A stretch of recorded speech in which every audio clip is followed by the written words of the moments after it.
2019년을 시작하면서 우리 빛나교회 공동체는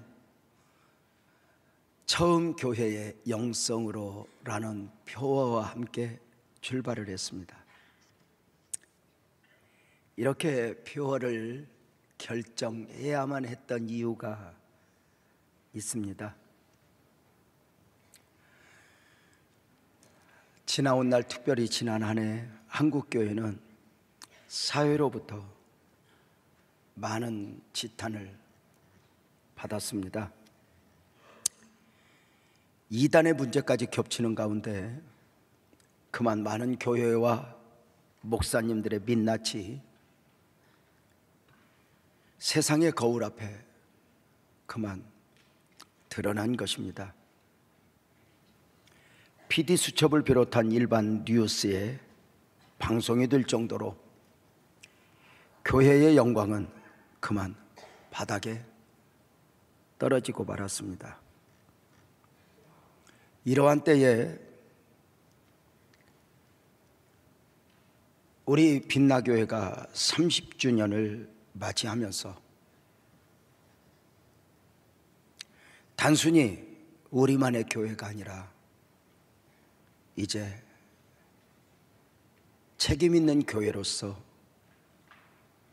그 한 걸음을 내디뎌야 하는 것 아닌가. 그 교회의 회복을 갈망하는 가운데 처음 교회의 영성으로 표어를 정한 것입니다. 장로님들과 함께 이렇게 표어를 정하면서 작은 염려가 있었습니다. 이 표어를 어떻게 성도님들과 함께 공유를 하느냐는 것이었습니다. 이것은 교회의 표어이지 오늘 나와 무슨 상관이 있는 것인가 하실 수 있기 때문입니다. 이런 염려 가운데 새해를 맞으면서 처음 교회의 영성은 교회만의 문제가 아니라 성도들 또한 처음 성도의 영성으로 그 회복이 함께 가지 않으면 그려낼 수 없는 그림이라는 걸 알게 되었습니다. 교회는 성도님들이 인정하든지 인정하지 않든지 성도님들과 절대적 관계입니다. 교회와 나와 교회가 사실은 따로 생각할 수 없는 것입니다.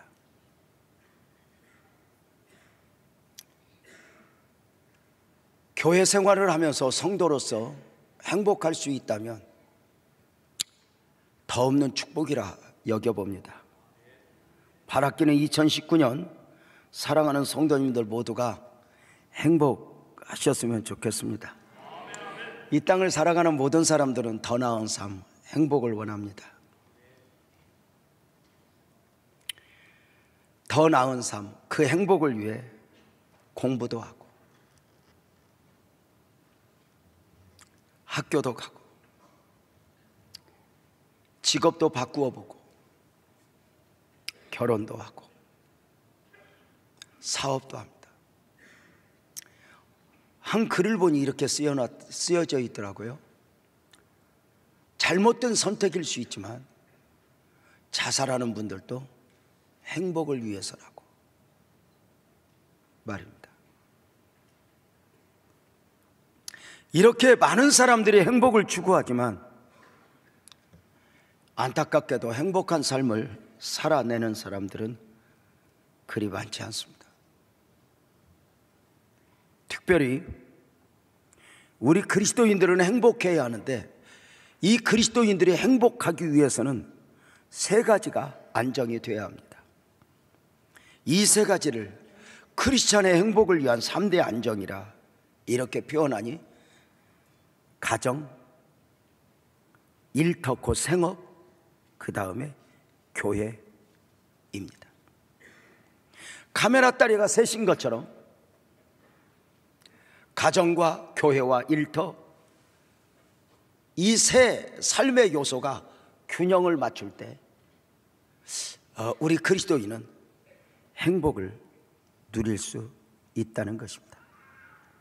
크리스찬의 행복을 위한 3대 안정에서 그 처음은 가정입니다.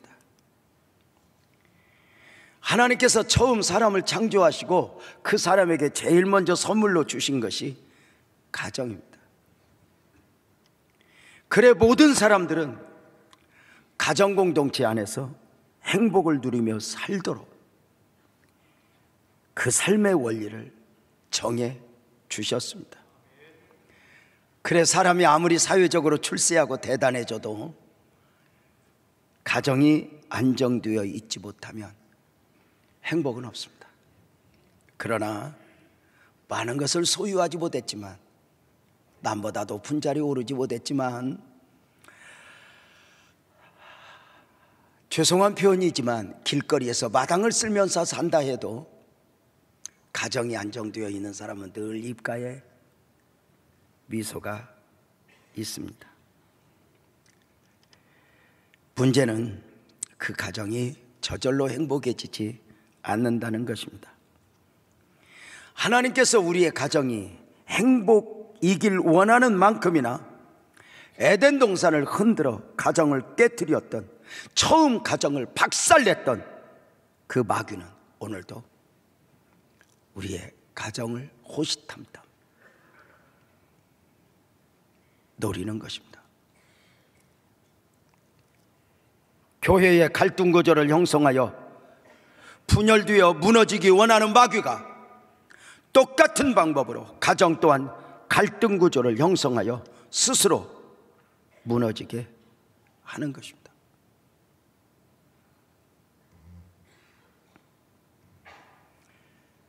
그래 교회가 그러한 것처럼 가정 또한 저절로 행복일 수 없습니다. 얼마나 많은 노력, 얼마나 많은 헌신을 해야 하는지 모릅니다. 그래 의미 있는 표현으로 한문으로 써보면 가정의 정자와 정원의 정자가 같다 합니다. 이 말은 아름다운 정원을 만드는 데도 힘들지만 아름답게 만들어진 정원을 아름답게 유지하고 가꾸는 데는 몇 갑절의 노력이 필요합니다.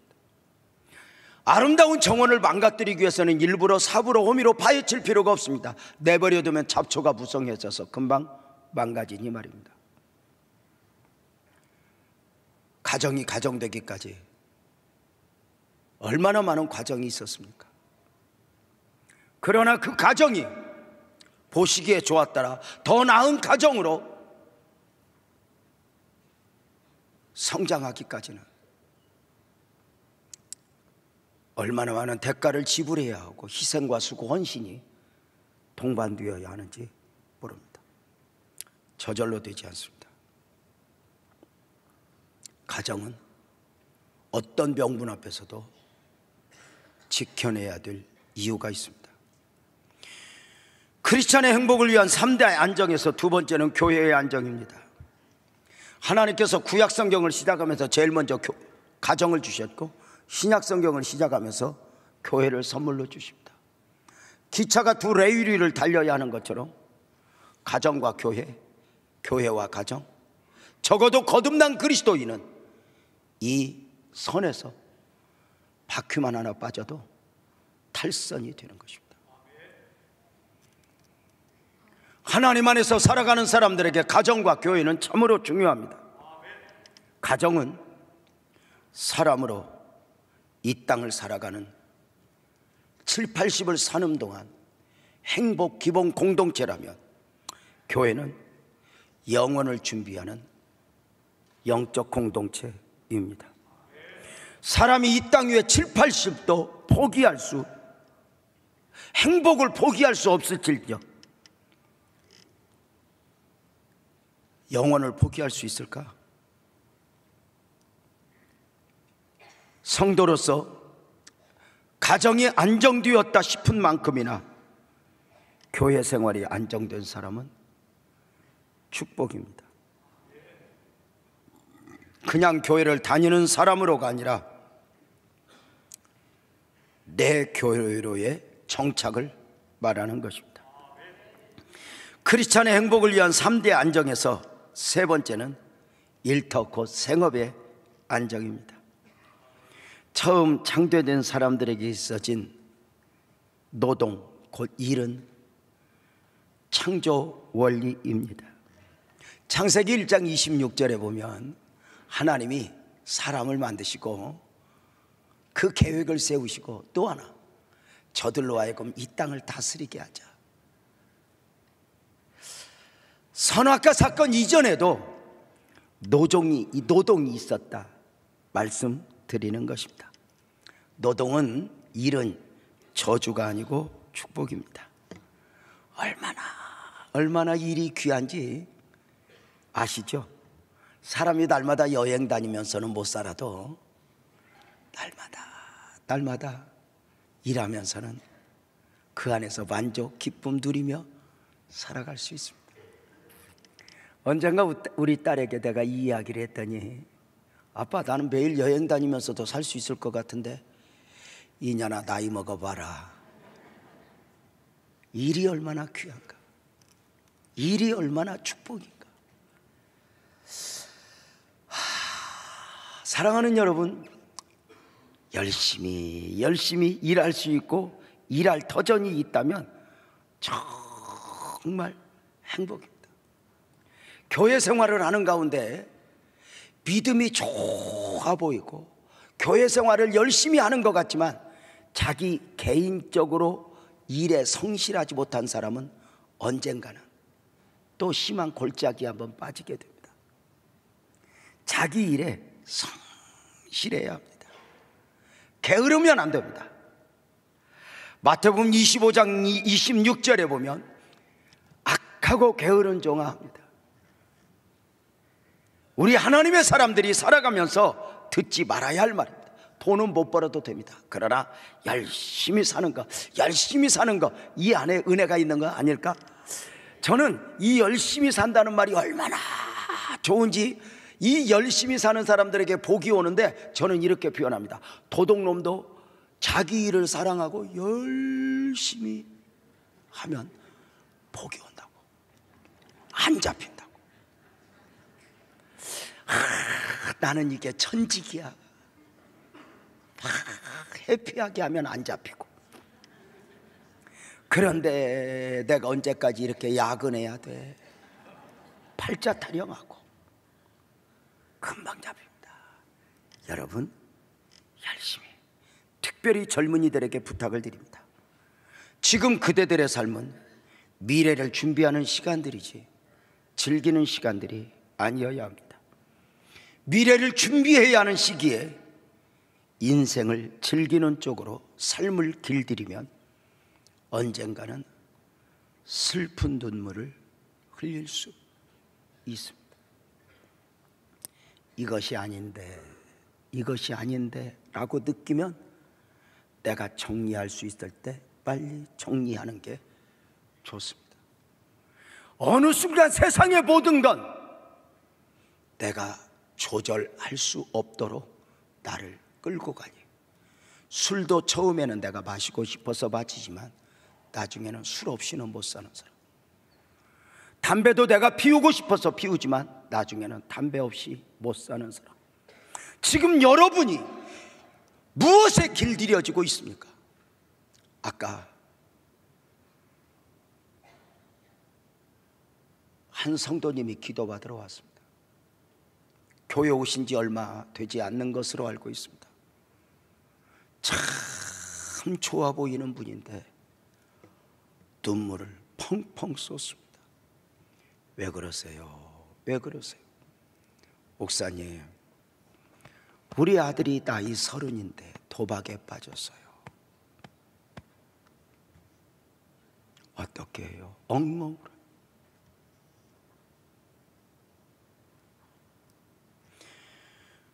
무엇이 여러분을 지금 이렇게 끌고 다니고 있습니까? 열심히 살아야 한다. 이것이 열심히 특심이신 하나님의 원하십니다. 하나님은 만 가지의 능력을 가졌지만 하나님은 온 우주 만물을 다스릴 정도의 전능자지만 그 자신을 표현하여 열심히 특심이신 하나님입니다. 우리 그리스도인들이 믿음으로 하나님의 축복을 기다립니다. 믿음으로 하나님의 기적이 있어지기를 기대합니다. 그러나 아무리 믿음으로 그 축복과 기적을 사모해도 오늘 내 삶을 열심히 살지 않으면 죄송하지만 기적과 축복은 헛된 꿈이 될 것입니다. 저는 이렇게 말합니다. 기독교는 틀림없이 기적의 종교요 축복의 종교입니다. 그럼에도 기적과 축복은 하나님의 주권입니다. 하나님이 필요에 따라 주시는 것입니다. 우리가 그것을 계산하고 사는 게 아닙니다. 대강 살면서 언젠가는 좋은 날이 올 거야, 이게 아닙니다. 기적과 축복은 하나님의 주권이니 그것이 없는 것처럼 내가 오늘 열심히 사노라면 어느 날 가랑비에 옷 젖듯이 내 삶에 하나님의 은혜가 있어지는 것을 보게 될 것입니다. 사랑하는 여러분, 우리 한 해 동안 열심히 그 일터가 얼마나 귀한가 알고 그 일터가 얼마나 축복인 줄 알고 삶을 살아낼 수 있으면 좋겠다 싶은 마음입니다. 자, 그렇다면 크리스찬의 행복을 위해서 세 가지, 가정과 교회와 일터가 안정이 되어야 된다고 말씀을 드렸는데, 이 셋 중에 가장 중요한 것은 무엇이겠습니까? 하나를 꼽으라면 무엇일까? 가정, 교회, 일터. 카메라 다리가 셋인 것처럼 이 세 가지는 조화를 이루어야 합니다. 어느 것 하나도 무너지고 흔들리면 안 됩니다. 자, 그럼에도 불구하고 교회가 얼마나 중요한지 오늘은 말씀을 드리고 싶은 것입니다. 역순으로 우리가 질문을 하며 한 번씩 확인하면, 사람이 직장을 다니고 사업을 하지만 사람들을 보면 자기 직업, 자기 사업을 100% 행복해하며 기뻐하며 만족해하며 사는 분들은 많지 않아요. 참 자기 직업이 정말 싫지만 그래도 하루하루 가족들을 품에 안고 그 일을 감당하는 것 보면 눈물이죠. 자기 직업 100% 만족하는 사람은 없어요. 그럼에도 불구하고 불행은 아니에요. 자기 직업이 마음에 들지 않는다 해서 불행하거나 사업하는 것이 마음에 들지 않는다 해서 불행하진 않아요. 마음에 안 드는 건 안 드는 거고 또 일은 일이에요. 그래서 참 성도들을 보면, 또 사람들 사는 걸 보면 너무너무 신기해요. 싫다고 안 가고 좋다고 가고 이게 아닌 것 같아. 회사 다녀온 신랑이 사장한테 한 방 먹고 부장한테 한 방 먹고 와서 집에 와서 속상해가지고 하는 거 보세요. 여보 술 한 잔 갖고 와. 이 사장놈이 나를 우습게 하네. 부장놈까지 나를 우습게 하러 내가 그놈의 회사 아니면 먹고 살 데가 없는 줄 알아? 여보 이 술 한 잔 갖고 이것들 싹 집어치워버려. 이것들 밤새 사장 죽였다 살렸다 하고 아침에 가방 들고 또 갑니다. 이것이 삶입니다. 이것이 자기 직업 마음에 안 들어도 다 살아내지만 불행은 아닙니다. 언젠가는 이 직업 자체도 얼마나 소중하고 축복인가를 알게 될 것입니다. 자, 직업이 마음에 안 들어도 산다? 그렇습니다. 또 하나, 가정을 봅시다. 배우자 마음에 안 들면 살아요, 못 살아요? 여러분, 배우자가 뭐가 그렇게 마음에 들겠습니까? 배우자가 마음에 100% 드는 사람은 환자이든지 비로소 자기 주제를 알았든지 둘 중에 하나입니다. 처음부터 하나님이 배우자를 만나게 할 때는 완전한 사람, 마음에 드는 사람을 붙이는 게 아닙니다. 부족한 사람을 붙입니다. 여러분의 도움이 필요한 약간 덜 떨어진 사람을 붙이는 것입니다. 그러나 처음부터 부족하면 여러분이 결혼을 안 할까봐 하나님이 나사를 돌려놓습니다. 나사가 돌아가는 순간 분별력이 다 사라지니, 사랑의 마약에 취하면 IQ가 서해안 망둥이 IQ로 떨어진다는 거 아십니까? 물고기처럼 멍청해서 낚싯바늘에 여기가 물려 찢어졌는데 이걸 왜 찢어졌는지 모르고 또 여기를 물어 또 찢어지는 게 물고기. 멍청해서 이렇게. 그래서 그 사랑의 마약에 취하면 아무것도 안 보입니다. 오빠야만 보입니다. 엄마 없어도 돼, 아빠 없어도 돼, 돈 없어도 돼, 오빠야만 있으면 돼. 집에서는 방도 안 치는 년이 하숙방 가서 오빠 양말을 빨아주고 그러고 결혼했지만 어느 순간 나사가 제대로 돌아오는 순간 이것이 아닌 게 돌이킬 수 없는 상황에 처하게 되는 순간 알게 됩니다. 배우자가 뭐가 그렇게 마음에 들어. 단 배우자가 마음에 안 든다 해서 불행은 아니야. 마음에는 안 들지만 나름 행복을 만들어내며 살 수 있는 게 우리야. 100% 마음에 들어서만은 아니야. 여러분, 저도 우리 아내 마음에 안 들어요. 아니 어쩌면 그렇게 저하고 다른지 모르겠어요. 여자들은 대부분요 지구가 자기 중심으로 돌아갑니다. 여자들은 자신의 생각이 늘 옳습니다. 길이고 진리고 생명입니다. 그래서 여자들 사고는 늘 우리 집은 내 말만 잘 들으면 아무 문제 없다고 이야기를 합니다.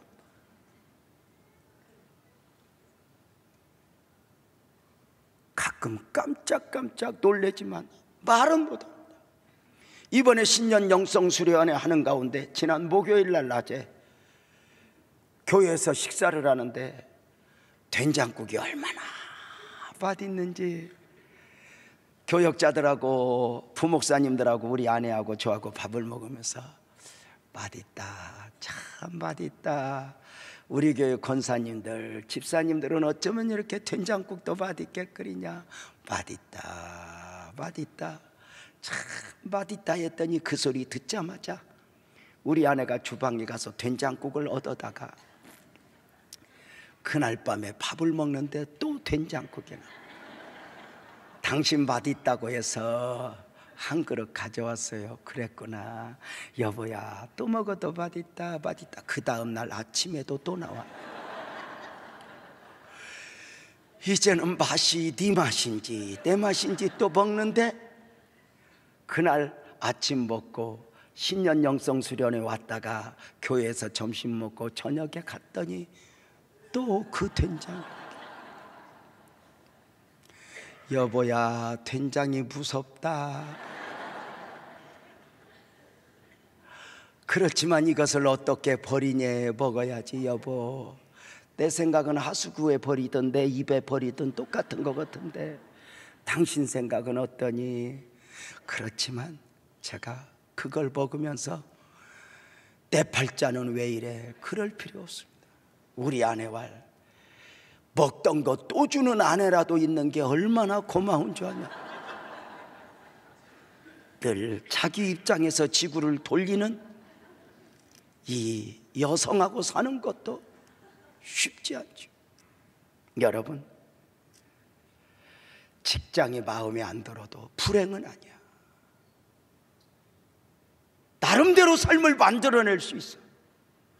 가정이 100% 마음에 들진 않지만 불행은 아니야. 나름대로 삶을 만들어낼 수 있어. 그러나 어느 순간 교회가 흔들려 보셨어요?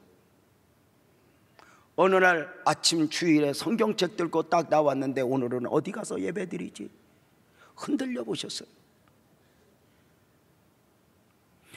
어느 날 내가 다니는 교회에 다툼이 있고 분열이 있어 보셨어요?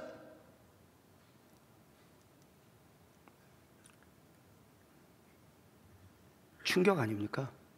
사람이요, 직장에서 속상한 일 있으면 가정에 와서 위로받습니다. 가정에서 속상한 일 있으면 교회 와서 위로받습니다. 하나님 앞에 다 이르면 되니까요. 그러나 교회가 흔들리면 삶의 터전도 함께 흔들려 버립니다. 교회가 힘들면 어느 순간 성도들은 입가에 미소도 행복도 그만 흔들려 버립니다. 돈을 벌어도 기쁨이 없습니다.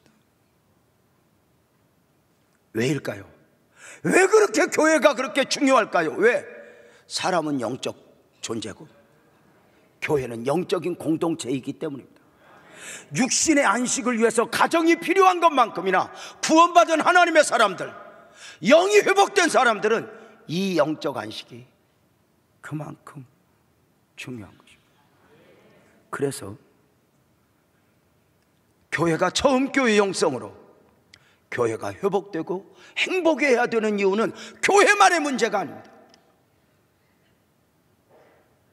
내 삶과 내 행복과 내 생활과 절대 관계가 있기 때문입니다. 그래서 자신의 행복을 위해서라도 내가 섬기는 교회, 나의 교회가 든든히 서가기를, 행복한 교회가 되기를 원하는 것은 절대 원리입니다. 저는 우리 사랑하는 장로님들과 교회 운영을 하면서 늘 강조하는 바가 있습니다. 많은 일 안 해도 됩니다. 많은 일 안 해도 됩니다. 우리 성도들 행복하게 합시다. 우리 장로님들 때문에 성도들 걱정하지 않게 합시다. 여러분 한번 물어보십시다. 집안꼴이 잘 되려면 부모가 자식 걱정해야 돼, 자식이 부모 걱정해야 돼. 부모가 자식 걱정해야지. 어느 날부터인가 자식이 부모를 걱정하는 거예요. 저 어머니 아버지가 계속 살기는 할 건가? 왜 그렇게 우리 엄마 아버지는 눈만 뜨면 싸우냐? 미쳐버리겠네. 그러면 집안꼴 콩가루 아닙니까? 똑같습니다.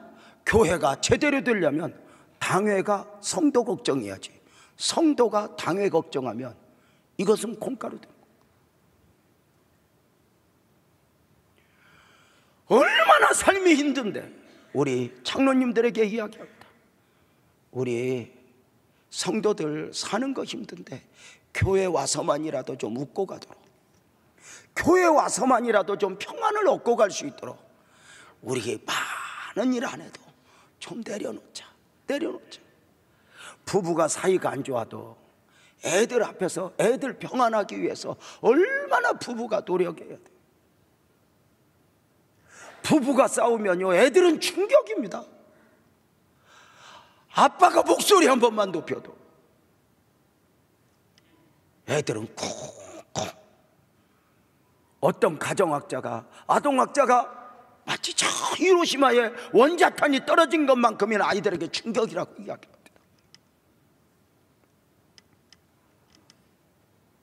그래서 교회가 뭐가 그렇게 누가 마음에 들어요?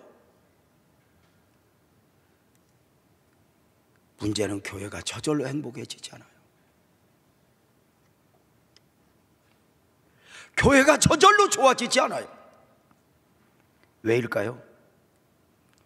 마태복음 16장 18절에 보면 내가 네게 이르노니 너는 베드로라 내가 이 반석위에 내 교회를 세울게. 그런데 음부의 권세가 이기지 못할 거야. 주님이 음부의 권세를 이야기해요. 보이지 않는 영적 거대한 세력이에요. 사단의 세계죠. 이 말은 무슨 말이에요? 교회는 그냥 성장하는 것이 아니라 이 보이지 않는 음부의 세력들, 이 음부의 권세들, 이 사단의 세력과 거대한 영적 싸움 가운데 세워져 가는 공동체라는 거예요. 마귀는 한 번도 마귀같이 안 와요. 마귀가 마귀같이 와서 교회를 흔들면 우리가 얼른 알죠. 그러나 마귀가 마귀같이 와요? 아니요. 처음 에덴 동산에서부터 마귀는 뱀의 옷을 입고, 때로는 사랑하는 제자의 옷을 입고, 때로는 물질의 옷을 입고, 때로는 욕심의 옷을 입고, 때로는 염려의 옷을 입고, 그만 우리를 흔들어요. 그래서 때로는 누구 때문에 무엇 때문에 흔들린 것 같지만 사실은 음부의 권세죠. 사랑하는 여러분, 교회 쉽지 않죠. 아이고, 사람들 종종 그래요. 그 교회는 다 똑같지, 어디나 다니면 어때? 맞습니다. 그런데 어느 순간 영적으로 거듭나고 보면, 어느 순간 은혜를 입고 보면, 아, 그 어디나의 교회가 아닐 수 있구나 느껴지게 됩니다. 이제 사랑하는 성도님들에게 교회의 영광을 잠깐 말씀드립니다. 교회가 무엇이냐 물으면 교회를 주님의 몸이라고도 하지만 이렇게도 표현하니 제2의 성육신이라 이렇게 표현합니다. 제2의 성육신이라는 표현이 무엇일까? 요한복음 1장 1절은 태초에 말씀으로 계신 하나님을 이야기합니다. 태초에 말씀이 계시니라. 이 말씀이 하나님과 함께 계셨으니 이 말씀은 하나님이라. 영원전부터 말씀으로 계셨던 그 하나님인데 그 말씀이 하나님이라고 말씀합니다. 그런데 그 하나님이 어떻게 우리 가운데 오셨는가? 요한복음 1장 14절은 이렇게 말합니다. 말씀이 육신이 되어 우리 가운데 거하시며 말씀이 육신이 되어 우리 가운데 오셨다고 말입니다. 이것을 성육신, 인카네이션이라고 말을 합니다. 역사 밖에 계신 분이 역사 안으로, 시간 밖에 계신 분이 시간 안으로, 공간 밖에 계신 분이 공간 안으로 오셨다는 것입니다. 이렇게 사람의 몸을 입고 오셨던 예수님이 장성하여 공생의 사역을 시작합니다. 분명한 목적을 가지고 오셨습니다. 몸을 입어야 될 이유 무엇이었습니까? 모든 사람의 대속물이 되어 십자가에 죽으시기 위하여, 그리고 고난받으시고 죽으심으로 구속사역을 완성하셨습니다. 구속사역을 완성하신 주님은 또 하나의 과정, 무덤에 갇힌 후에 3일 만에 부활하셨습니다. 십자가의 죽으심으로 부활하심으로 인간의 가장 큰 문제인 죄와 사망의 문제를 해결하셨습니다. 이제 다 이루었다 하신 주님은 이제 하늘로 승천하시는데 제자들이 볼 수 있도록, 사람들이 볼 수 있도록 몸을 가지고 승천하시면서 다시 오시겠다는 약속을 주십니다. 여기에서 우리가 이것을 정리합니다. 놀랍게도 주님은 몸을 입고 오시어 몸을 가지고 하늘로 승천하시면서 우리가 살아가는 이 땅에 또 하나의 선물을 안기시니 바로 주님의 몸된 교회입니다. 그래서 교회를 제2의 성육신이라 하는 것이요, 여기에 교회의 영광이 있는 것입니다. 교회는 주님이 세우신, 주님이 주인된 주님의 교회로 인정을 받아야 합니다. 마태복음 16장 18절을 보십시오. 내가 내게 이르노니 너는 베드로라. 내가 이 반석 위에 내 교회를 세울 것이라고 말씀하십니다. 자, 이렇게 교회를 세우신 주님이 당신이 완성하신 구원 역사, 구속의 역사를 이 교회를 통해 만방에 펼쳐지게 하는 것입니다. 세상에 흩어져 있는 자기 백성을 한 사람 한 사람 찾아 이 교회 안에, 교회 주님의 몸으로 이 교회를 통하여 당신의 역사를 이루시니 이 교회가 제2의 성육신이라 얼마나 값진 것인가. 사도행전 20장 28절에서는 하나님이 자기 피로 사신 교회라 표현합니다. 하나님이 피로 값주고 사셨다는 것입니다. 교회가 완벽해서가 아닙니다. 교회는 부족합니다. 그럼에도 하나님은 그 부족한 교회를 통해서 당신의 뜻을 펼치십니다. 때로는 회사 또는 공직에 있는 분들이, 때로는 무엇인가 강한 분들이 교회가 무엇인가 부족하다 느껴 이렇게 해야지요 하지만 교회가 뭔가, 교회가 왜 이렇게 뭔가 되는 것도 다 교회는 시원찮은 사람만 있는 것 같고. 제가 처음에 이 교회, 이 땅을 하나님의 은혜 가운데 매입을 하고 건축 준비를 하는데 우리 똑똑한 집사님 한 분, 서울에서 이름만 대면 알만한 회사 다니는 중요, 이분이 저한테 이렇게 말합니다.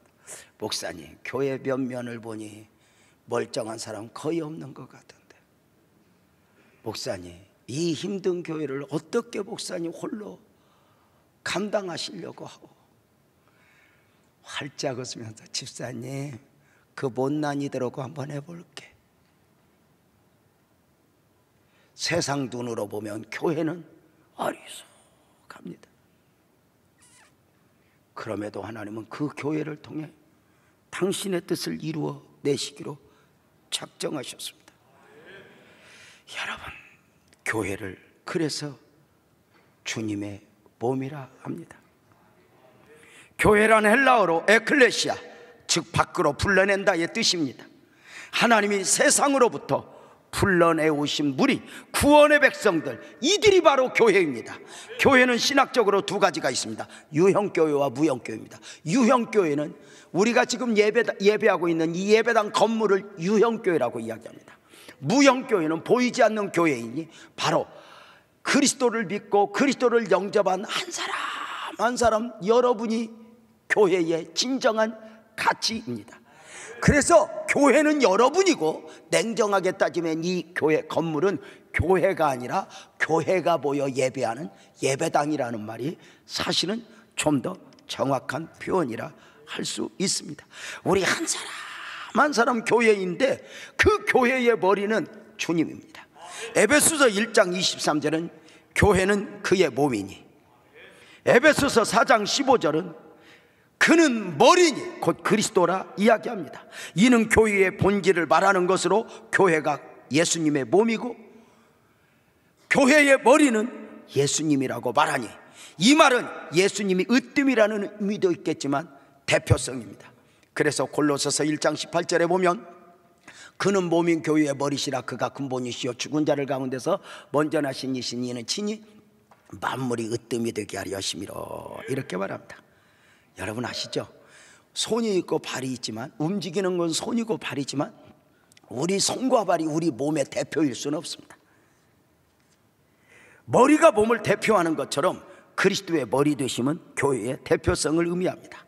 머리가 기능을 제대로 하지 못하면 여러분 온몸은 정말 살아도 산 것이 아니게 됩니다. 우리 온몸의 기능, 손이 움직이고 발이 움직이는 것 같아도 이게 다 머리의 지시를 받아야 됩니다. 우리가 다 아는 이야기지만 파리 한 마리가 날아다니는 걸 잡아도 손이 잡고 눈이 보고 이렇게 잡는 게 아닙니다. 손이 보고 눈이 보고 귀가 듣고 머리에 보고를 합니다. 그럼 머리가 딱 지시를 합니다. 제대로 봐라, 팔인가 손아 준비해라, 이게 쫙 잡아라, 이게 잡는데 이게 빨리 돌아가면 젊은 거고 천천히 돌아가면 늙은 겁니다. 그래서 파리도 노인은 우습게 합니다. 그래서 잡아야지 했는데 손이 늦게 가서 파리는 어디로 가고, 이게 사랑하는 여러분 보십시오. 손이나 팔이 어느 날부터 머리에 말을 듣지 않는다면 그것은 심각한 문제입니다. 교회는 주님의 소원을 이루어드리는 교회, 늘 주님의 원하심에 초점을 맞춰야 합니다. 목사가 무엇을 말하느냐, 장로님이 무엇을 말하느냐, 교회 대다수가 무엇을 말하느냐 중요하지 않습니다. 우리가 회의를 하면 무엇이 옳은가가 아니라 주님의 원하심이 뭐냐는 것입니다. 그 앞에 나를 내려놓는 것입니다. 사랑하는 여러분 어때요? 한때 저는 목사님들이 비전도 확실하고 뭔가 리더십도 확실한 목사님들이 대단한 줄 알았는데 아닐 수 있다는 걸 알았어요. 그 비전이, 그 리더십이 너무 부족하여 어느 날 보니 주님의 방법이 아니게 되더라, 그 말입니다. 만 가지가 부족하지만 주님이 아니면 안 되는 사람, 성도는 그 몸의 지체입니다. 우리는 다 그 주님을 머리로 한 한 몸입니다. 교회 역사 가운데 처음 교회, 사도행전의 예루살렘 교회는 가장 모델이 되는 교회입니다. 말씀 안에서, 성령 안에서, 사랑 안에서 다 하나가 되어 있어요. 교회와 하나, 교회와 하나. 교회가 원하면 아멘. 여러분 어떠세요? 교회와 여러분의 느낌이 무엇이에요? 이것을 좀 정리할 필요가 있는데, 교회의 원리가 있어요. 영적인 원리가 있는데, 자 보세요. 머리 되신 주님과 주님의 몸 된 교회는 하나입니다. 유기체로서 하나입니다. 하나. 주님이 교회의 머리니까 주님과 교회는 하나입니다. 그래서 에베소서 1장 23절에 보면 교회는 그의 몸이다. 그래서 하나입니다. 자, 그렇다면 또 하나, 주님과 교회도 하나이지만 주님과 성도 또한 하나입니다. 요한복음 6장 56절에 보면 내 살을 먹고 내 피를 마신 자는 내 안에 거하고 나도 그 안에, 네가 내 안에 내가 그 안에. 우리가 구원받은 사람이라면, 구원받고 성천을 떼는 사람이라면 우리는 주님과 하나입니다. 또 하나, 주님과 교회도 하나이고 성도와 주님도 하나이고, 또 하나 성도와 교회도 하나입니다. 둘이 아닙니다. 그래서 에베소서 5장 30절에 우리는 그 몸의 지체라고 말하지 않습니까? 이 삼위일체식, 트라이앵글식의 원리를 우리 성도님들이 잘 이해해야 됩니다. 교회와 주님도 하나고, 주님과 성도도 하나고, 나와 교회도 하나다. 근데 많은 성도들이 재밌는 건 교회와 주님은 하나로 알아요. 아멘. 그리고 나와 주님, 성도와 주님도 하나라고 알아요. 근데 교회와 내가 하나다 그러면 좀 그럴까? 교회는 교회이고 나는 나가 아닌가?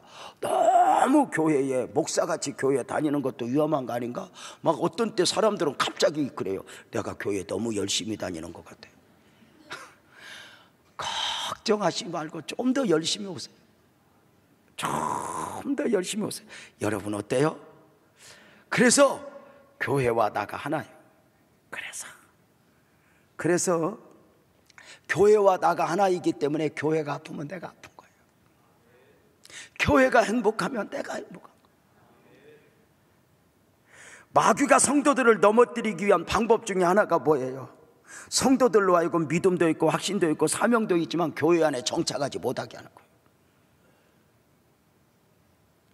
어느 날부터인가 교회를 부정하게 만들어. 그래서 좀 똑똑한 사람들은 어느 날부터인가 예배를 집에서 드려. 이제 좋은 시대죠. 설교도 듣고 싶은 설교를 골라 들어요.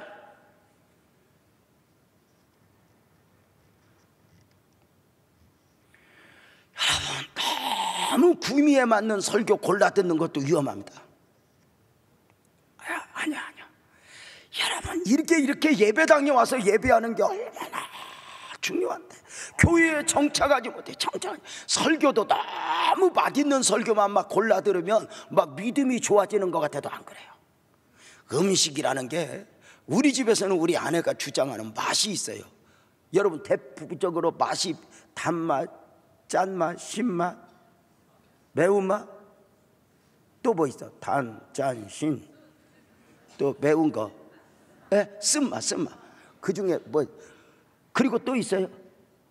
우리 집은 하나 더 있어요. 무맛, 맛없는 맛. 우리 아내 주장이에요. 맛없는 걸 잘 먹어야 건강한 거라는 거야. 하여튼 우리 집은 무맛도 하나 있어요. 무맛, 맛없는 맛. 그래서 맛없는 음식일수록 기쁨으로 먹을 때 건강하단다 얘들아. 그래서 우리는 그게 다 주입되어 살아가. 무맛도 맛이다, 맛없는 맛도 맛이다. 그게 여러분 어때요? 참 중요한 게 있어요. 마귀가 교회 안에 정착하지 못하도록 목사와 갈등 구조를 형성해요. 아유, 목사님 나하고 안 맞아. 목사님 어쩌면 저런지 몰라. 여러분, 목사가 여러분한테 어떻게 바꿨어? 그대들이 고르고 고른 신랑도 마음에 안 드는데. 아니, 뭐가 그렇게 맞아?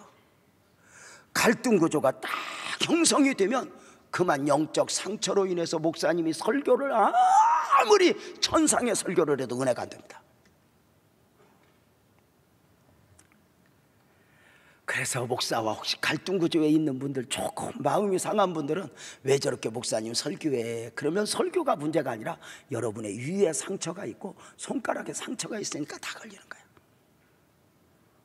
내가 건강하면, 위만 멀쩡하면 아무 문제가 되지 않잖아.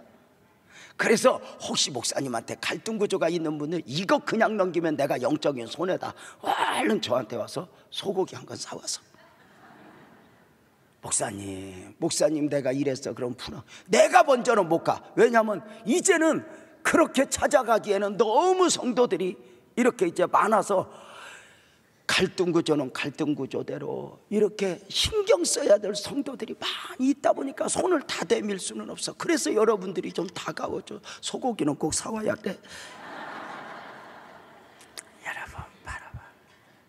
마귀가 교회는 다니게, 그러나 교회와 떠있게 만들어 정착하지 못하도록. 여러분 혹시 이런 말씀 들어보셨어요? 예수 믿는 사람들이 예수 안에 정착하여 인생의 방황이 끝나고 교회 안에 정착하여 영적 방황이 끝난다고. 이런 말이죠. 영적인 방황. 여러분 교회가 그냥 좋은 교회야, 좋은 목사님이야, 이건 함정이에요. 여러분이 만약에 우리 교회를 참 좋은 교회로 보였다, 언젠가 영적 권태기가 오는 순간 아이고 좋은 교회도 좋은 교회로 안 보일 겁니다. 우리 목사님이 참 좋아 보여, 훌륭해 보여, 말로라도 아멘을 해야 되는데 안 했지만 그래도 우리 목사님 좋아 보여, 훌륭해 보여, 이것도 그래서 선택했다면 언젠가는 또 어느 순간 성장하면 목사에게 권태기, 아이고 우리 목사님도 다 똑같지 뭐, 그렇게 올 것입니다. 더 좋은 교회여서가 아닙니다. 더 좋은 교회, 더 좋은 목사님이어서가 아닙니다. 이것이 어느 순간 내 교회라고 이렇게 마음이 왔는가? 여러분 좋아서 내 것이고 좋아서 내 집이 아닙니다. 사람이 여행을 가면요, 특히 여성분들은 여행을 가보면 첫날 막 반합니다. 세상에 이런 곳이 어디 있어? 어떤 여자들이 보기만 해서 이런 데 살아. 부럽다. 3일만 지나면 집에 어디가? 집에 언제 가? 집을 왜 그리워해? 내 집이니까. 집이 호텔보다 좋아서가 아니야. 자연환경이 그리보다 좋아. 내 집이야, 내 집. 여러분은 물어봅시다. 여러분은 아파트가 좋아, 별장이 좋아, 단독주택이 좋아, 뭐가 좋아? 내 집이 좋은 거야. 내 집이 학고방같이 생겼어도 내 집이 얼마나 좋아. 우리가 하늘나라 가고 싶은 이유가 뭐야? 돌아갈래 고향 하늘나라. 내 고향 하늘나라니까 그래. 아직 조금 있다 가고 싶은 분들은 아직 거기가 내 집이 아닌 거야. 천국은 믿지만 내 집이 아닌 거예요. 내 집이야, 내 집. 교회도 마찬가지야. 여러분 물어봅시다. 교회는 큰 교회가 좋아, 작은 교회가 좋아, 분당에 있는 교회가 좋아, 강남에 있는 교회가 좋아? 내 교회예요. 내 교회. 어느 날 교회가 참 마음에 오면 평안하고, 집은 돈을 벌어 갖고 오는 데만 아니야. 못 벌어도 들어오는 거예요. 무슨 뭐 교회가 내 교회를 오는데 뭐 헌금을 많이 가져와야 되고 아니야. 교회는 집하고 똑같아. 집은 공부 못하는 놈도 와야 돼. 아들이 공부 못해도 씩씩거려서 밥 줘, 이게 집이지. 너는 공부 못하니까 먹을 자격 없어, 이 썩을 놈아, 옆집 가서 먹어. 아니란 말이야. 교회는 뭘 해서가 아니야. 교회는 나 잘난 체 하는 곳이 아니야. 내 이름 내놓은 곳 아니야. 더 내게 조금 여유가 있으면 또 살피는 마음으로 이렇게 오는 거야. 교회가 행복하면 나도 행복하고 아프면 나도 아프고. 여러분 나는 2019년 교회 때문에 성도들이 행복했으면 좋겠어요. 저는 우리 교역자들하고 우리 장로님들한테 이렇게 얘기해요. 우리 성도들 행복하게 하자. 나는 지하실 때부터 우리 성도들이 행복한다면 나는 빨개 벗고 강대상에서 춤이라도 출 수 있다고. 다만 유통기한이 지났기 때문에 이제 뭐 벗어본들 뭘 저렇게 용감하게 벗었나 싶을까봐, 이제 유통기한이 지난 사람들은 여자고 남자고 가릴수록 복이야. 가릴수록 은혜 같아. 유통기한 지나면 다 그렇게 돼 있어. 여러분 봐봐, 참 이러면 행복하다.